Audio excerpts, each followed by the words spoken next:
Bismillahirrahmanirrahim. Alhamdulillahi rabbil alamin wal 'aqibatu lil muttaqin wala 'udwana illa 'alal zalimin. Wassalatu wassalamu ala asyrafil anbiya'i wal mursalin nabiyyina wa habibina wa qudwatina Muhammadin wa ala alihi wa ashabihi ajma'in, wa ba'd. Hadirin dan hadirat yang dimuliakan Allah Subhanahu wa taala. Alhamdulillah, kita patut bersyukur kepada Allah Subhanahu wa taala atas rahmat dan karunia-Nya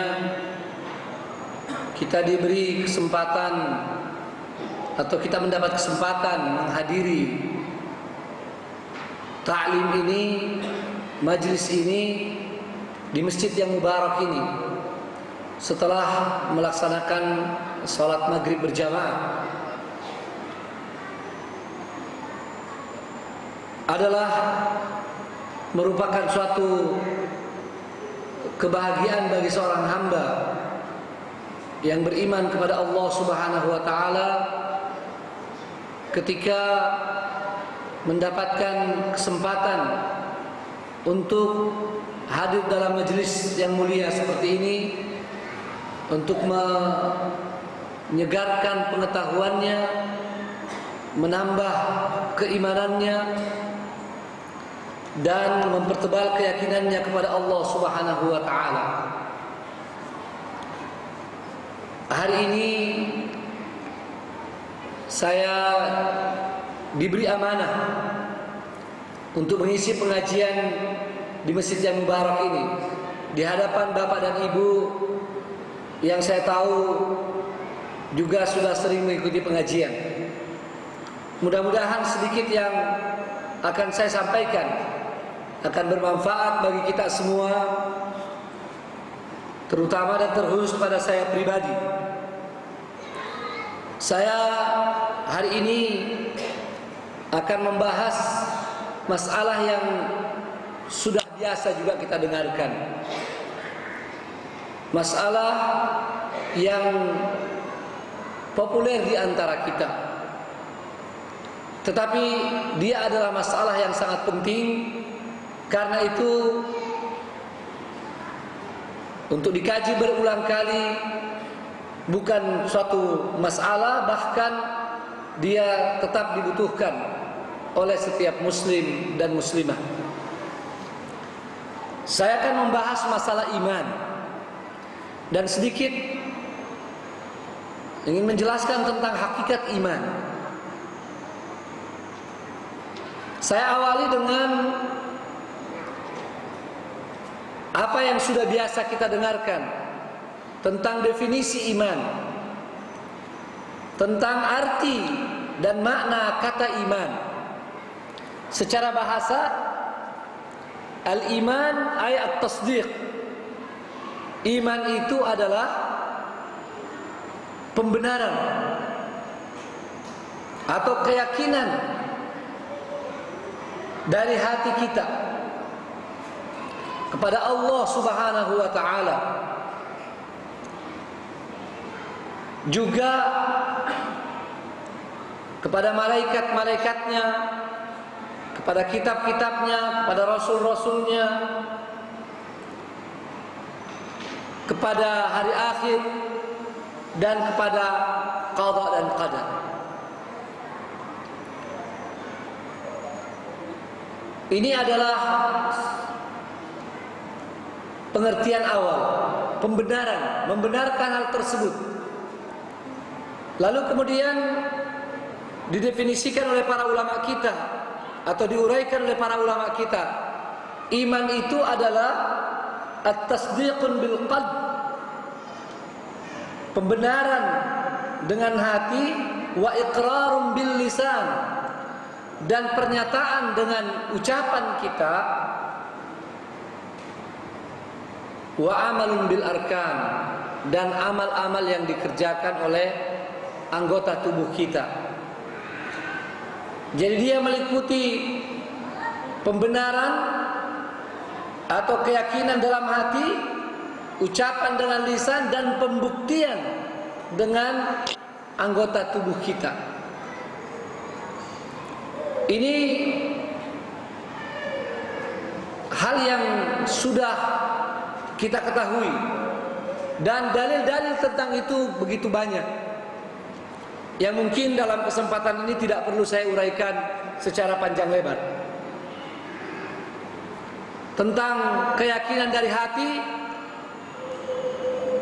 jelas sekali ditegaskan di dalam surah Al-Hujurat ayat 14 dan ayat 15. Ketika orang-orang Arab Badui datang kepada Rasulullah SAW dan mereka mengaku beriman, turun ayat dari Allah SWT yang menolak keimanan mereka. Qul lam tu'minu. Kenapa? Karena iman itu belum masuk ke dalam hati mereka. Juga bisa dilihat pada ayat-ayat yang lain. Kemudian dengan lisan, Nabi SAW bersabda, umirtu an uqatilan nas hatta yaqulu la ilaha illallah, ila akhir hadis yang diriwayatkan oleh Bukhari Muslim, bahkan dia muttafaqun alaih. Jadi al-qaul, kemudian dengan amal, sebagaimana yang diyakini oleh Ahlus Sunnah wal Jamaah, amal ini bahagian dari iman, dan amal-amal kita adalah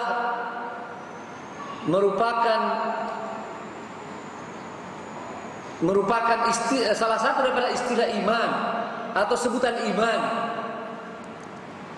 Kita bisa lihat dalam berbagai dalil, di antaranya dalam hadis yang sahih dari Rasulullah SAW, amarakum bil iman billahi wahdah. Kamu diperintahkan untuk beriman kepada Allah yang esa. Atadruna mal iman? Tahukah kalian apa itu iman? Apakah kalian mengetahui iman tersebut? Nabi SAW menjelaskan, ya, setelah para sahabat mengembalikan hal tersebut, Allah wa rasuluhu a'lam. Syahadatu an la ilaha illallah wa iqamus salat wa ita'uz zakat wa an tu'tu minal ghanaim al-khums. Kalian mengucapkan dua kalimat syahadat, menegakkan salat, mengeluarkan zakat, dan memberikan dari ghanimah khumus 20%. Ini tentu tidak usah saya jelaskan karena ini sekedar contoh saja. Juga dalam Al-Quran ada di antara ibadah disebut sebagai dengan istilah iman. Seperti dalam surah Al-Baqarah, "Wa ma kana Allahu liyudhi'a imanakum." Dan tidaklah Allah SWT akan menyia-nyiakan iman kamu. Ahli tafsir semua mengatakan bahwa yang dimaksud di situ adalah salatakum. Ya. Jadi salat pun disebut iman, yang menunjukkan dengan jelas bahwa ibadah atau amal adalah bahagian daripada iman. Walaupun bisa juga nanti disebut atau dijelaskan bahwa ibadah ini atau amal-amal ini adalah merupakan tanda keimanan, buah keimanan, dan seterusnya. Ini pengantar, dan saya yakin ini semua telah kita ketahui. Ya, makanya saya kata hanya menjadikan sebagai pengantar saja. Yang saya ingin sampaikan dan jelaskan lebih jauh dalam kesempatan pengajian ini adalah bahwa dari ketiga unsur makna iman tadi, ada satu unsur yang tidak boleh hilang sama sekali dalam keadaan apapun.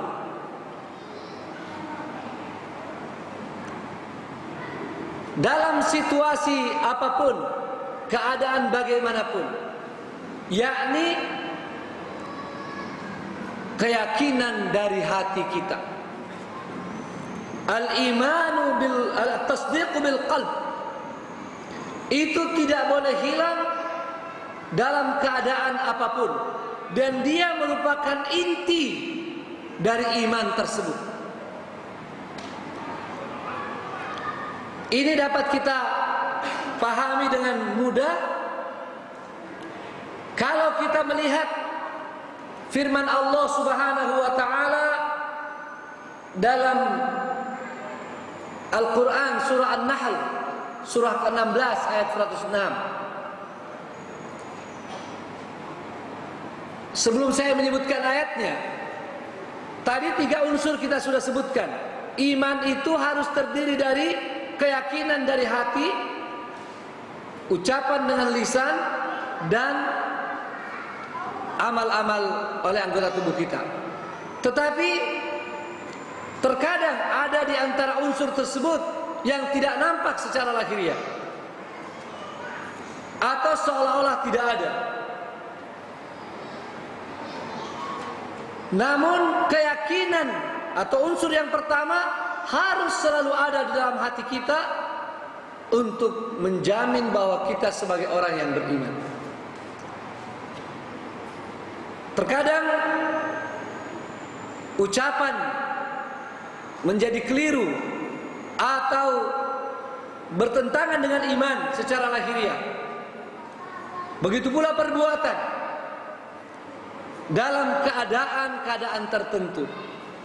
Tetapi tidak serta-merta iman hilang kalau di dalam hati tetap ada keyakinan kepada Allah SWT. Ayat itu berbunyi, "Wa man kafara billahi min ba'di imanihi illa man ukriha wa qalbuhu mutmainnun bil iman." Orang-orang yang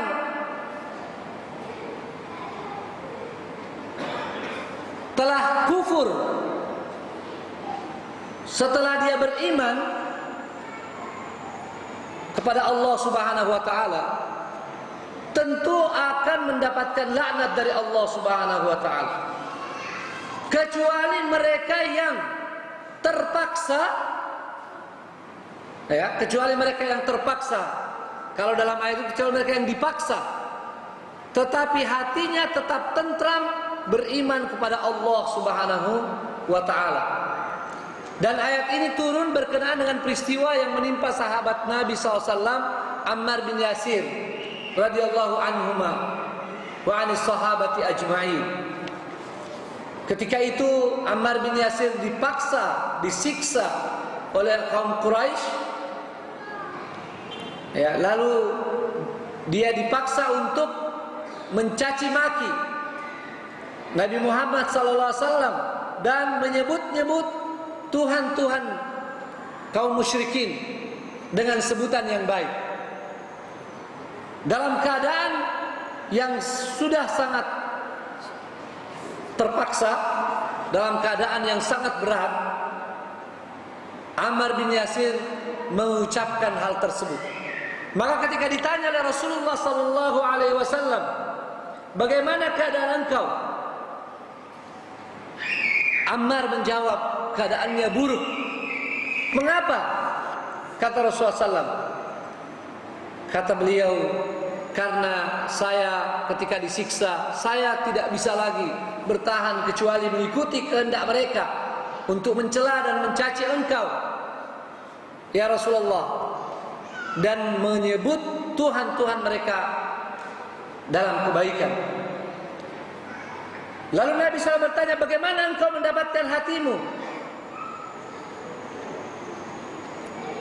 Ammar mengatakan, "Hati saya tetap tentram beriman pada Allah Subhanahu wa taala." Maka Nabi SAW mengatakan, "Kalau mereka melakukannya lagi padamu, maka katakan lagi yang seperti itu." Artinya Nabi SAW membenarkan apa yang dilakukan oleh Ammar bin Yasir, karena dalam keadaan terpaksa dan hatinya tetap tentram beriman pada Allah SWT. Ini juga bisa dipahami dengan kisah Arab Badui dalam bentuk yang lain yang diabadikan dalam surah Al-Hujurat ayat 14 dan 15. Qalatil a'rabu amanna. Orang-orang Arab Badui datang kepada Rasulullah SAW mengatakan kami telah beriman. Lalu kemudian Allah SWT menjawab bahwa kalian belum beriman. Mengapa? Nah, intinya adalah walamma yadkhulul imanu fi qulubikum. Karena iman belum masuk ke dalam hati-hati kalian. Jadi pengakuan dan perbuatan mengikuti syariat Allah SWT tidak serta-merta menjadikan seorang itu beriman. Ya, ini sekali lagi, ya, pengakuan atau ucapan kita dan perbuatan kita mengikuti syariat Islam tidak serta-merta membuat kita beriman kepada Allah SWT. Bila iman belum masuk ke dalam hati kita. Ini nas ayat dan dijelaskan pula oleh para ulama kita. Walamma yadkhulul imanu fi qulubikum. Karena iman belum masuk ke dalam hati kalian. Walaupun ucapan dan perbuatan baik itu, amal soleh itu tidak sia-sia. Seperti dalam lanjutan ayat itu juga. Wa in tuti'ullaha wa rasulahu la yalidkum min a'malikum syai'an. Tidak sia-sia.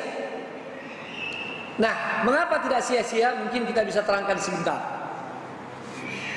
Ayat di 14 ini ditegaskan lagi di ayat 15 yang bisa kita simpulkan sebagai hakikat iman.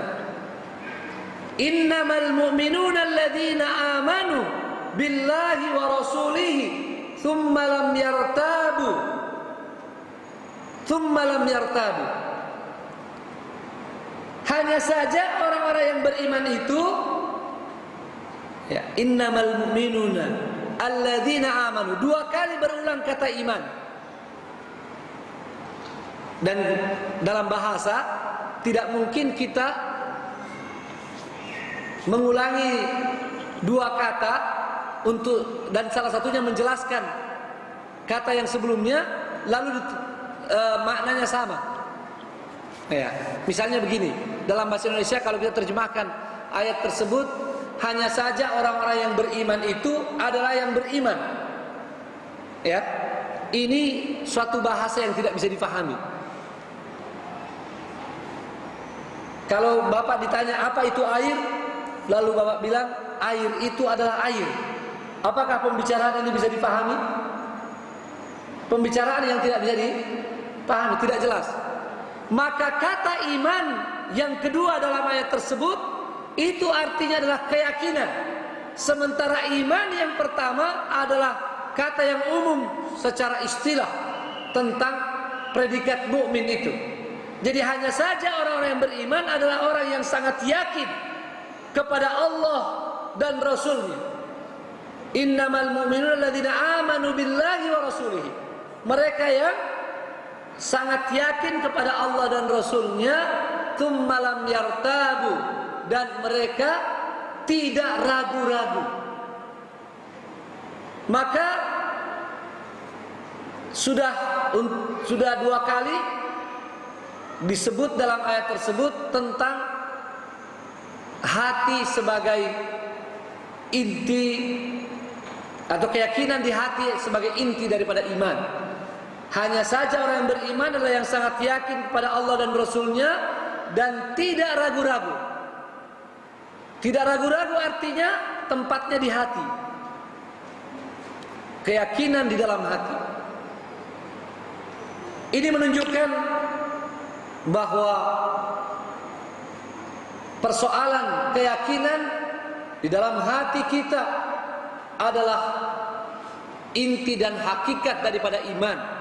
walaupun ucapan dan perbuatan tidak bisa disepelekan. Bagaimana mensinkronkan hal ini? Mensinkronkannya adalah yang pertama, iman dalam keadaan normal itu harus mengandung ketiga-tiga unsur tersebut. Seorang tidak bisa dikatakan beriman hanya karena dia mengatakan saya sudah yakin di hati, lalu ucapannya tidak menunjukkan iman, begitu pula perbuatannya sehari-hari. Sebaliknya, orang-orang yang telah mengucapkan dan mengamalkan ajaran Islam ini tidak pula serta-merta dikatakan sebagai orang beriman kecuali kalau hatinya membenarkan. Ya, hatinya membenarkan. Orang-orang munafik terutama yang nifaq i'tiqadi. Nifaq i'tiqadi ini yang mereka semata-mata untuk menipu kaum muslimin.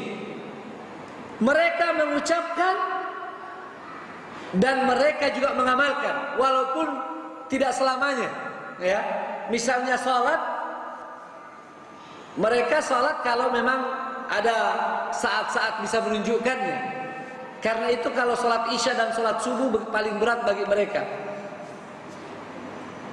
Di zaman Nabi SAW karena gelap waktu itu, salat Isya dan subuh itu paling gelap, sehingga mereka jarang datang karena tidak bisa kelihatan.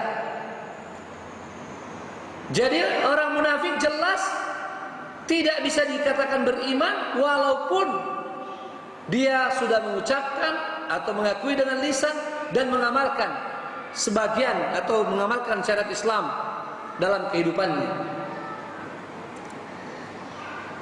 Apa faedahnya buat kita mengetahui hal ini? Yang pertama,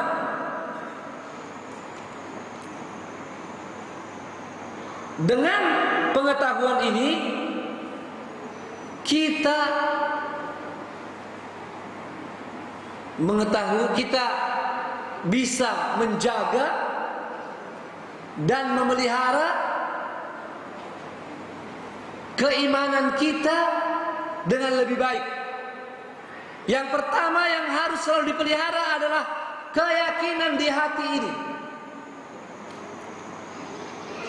Bahkan bagi kita yang sudah rajin sholat, yang sudah pakai jilbab, marilah menjadikan ayat Al-Hujurat, ayat 14-15 Al-Hujurat itu sebagai peringatan bagi kita. Jangan sampai kita ini masih termasuk golongan orang-orang yang tidak diakui imannya, seperti Arab Badui itu. Apalagi Nabi SAW pernah bersabda dalam hadis yang sahih, at-taqwa hahuna, takwa itu di sini. Sambil beliau menunjuk ke dadanya 3 kali. Ini hadis panjang, saya ambil tengahnya saja. At-taqwa hahuna, takwa itu di sini. Maka bagi kita yang telah dimudahkan oleh Allah SWT menunjukkan secara lahiriah keimanan ini dalam bentuk ucapan kita dan pengamalan kita, mari tetap waspada dengan apa yang ada di hati kita. Mungkin saja awal iman sudah ada, karena kita merasa bahwa kita memang mengakui adanya Allah SWT, membenarkan firman-Nya, kitabnya, Rasul-Rasul dan seterusnya. Tetapi tentu kita tidak boleh berpuas diri dengan sekedar awal iman. Kita harus terus memperkuat keimanan kita, terutama pada unsur yang tadi, keyakinan di dalam hati ini. Dan kita cukup mendapat pelajaran dari Umar bin Khattab radhiyallahu anhu, seorang sahabat Nabi sallallahu alaihi wasallam, termasuk dari satu yang dijamin masuk surga, termasuk salah seorang dari al-asyarah al-mubasysyaruna bil jannah, satu dari 10 orang sahabat yang sudah dijamin masuk surga. Khalifah yang kedua, amal-amalnya begitu banyak,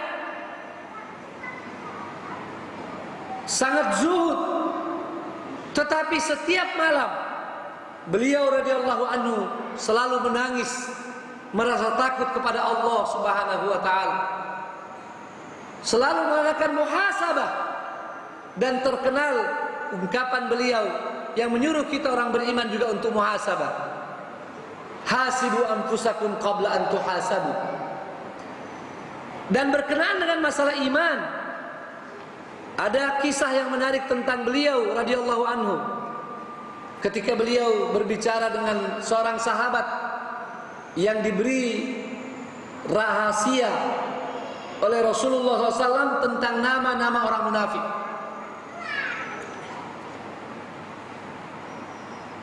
Sahabat ini, sahabat Hudzaifah ibnul Yaman, diberi nama-nama orang munafik, tapi itu rahasia, tidak boleh dibuka, tidak boleh dibuka. Wasiat dari Nabi SAW. Umar bin Khattab radhiyallahu anhu, karena sangat peduli akan imannya, maka Umar tidak kehilangan akal ketika berbicara dengan sahabat tadi. Dia mengatakan bahwa saya tahu engkau mempunyai daftar nama-nama orang munafik, dan saya tahu itu rahasia yang tidak boleh engkau ceritakan. Saya tidak akan menanyakan itu, tapi saya hanya ingin bertanya, apakah Umar termasuk di dalamnya? Ini kecerdikan dari Umar, sekaligus menunjukkan betapa beliau radhiyallahu anhu sangat menjaga, sangat peduli pada imannya, sangat khawatir jangan sampai termasuk dalam golongan orang-orang munafik. Coba bandingkan dengan keadaan kita sekarang ini, yang kadang-kadang terlalu cepat membanggakan diri. Jadi perlu kewaspadaan, perlu upaya yang lebih kuat untuk menjaga iman, bahkan memasukkan iman dalam hati kita, memperkuatnya. Tentu saja dengan pertama, ilmu yang benar. Iman ini akan masuk dalam hati kita dan menjadi kuat kalau kita selalu mempelajari ilmu yang benar, ilmu syar'i, ilmu dari Al-Quran dan Sunnah Rasulullah Sallallahu Alaihi Wasallam. Yang kedua, dari ibadah-ibadah yang kita kerjakan. Jadi ibadah-ibadah ini kita intensifkan. Salah satu manfaatnya adalah untuk memperkuat iman. Bahkan kalau iman belum masuk, bisa memasukkan iman insya Allah dalam hati kita. Makanya Arab Badui tadi dihibur oleh Allah Subhanahu wa taala, wa in tuti'ullaha wa rasulahu la yalitkum min a'malikum syai'a. Kalau kalian tetap mentaati Allah dan Rasulnya, Allah SWT tidak akan sia-siakan amal-amal kamu itu. Jadi ini yang pertama. Yang kedua, membuat sikap tawadu. Sikap tawadu berhadapan dengan sesama muslim. Kalau yang tadi saya katakan pada diri kita, kita selalu memandang diri kita ini berkekurangan di hadapan Allah Subhanahu wa taala. Maka kalau memandang saudara kita, kita harus melihat mereka lebih baik dari kita sebagai muslim, sesama muslim. Walaupun terkadang secara lahiriah kita menunjukkan amalan yang lebih banyak dari mereka. Ini sikap tawadhu sangat penting. Apalagi kita diingatkan dalam Al-Quran, fala tuzakku anfusakum, janganlah kalian menganggap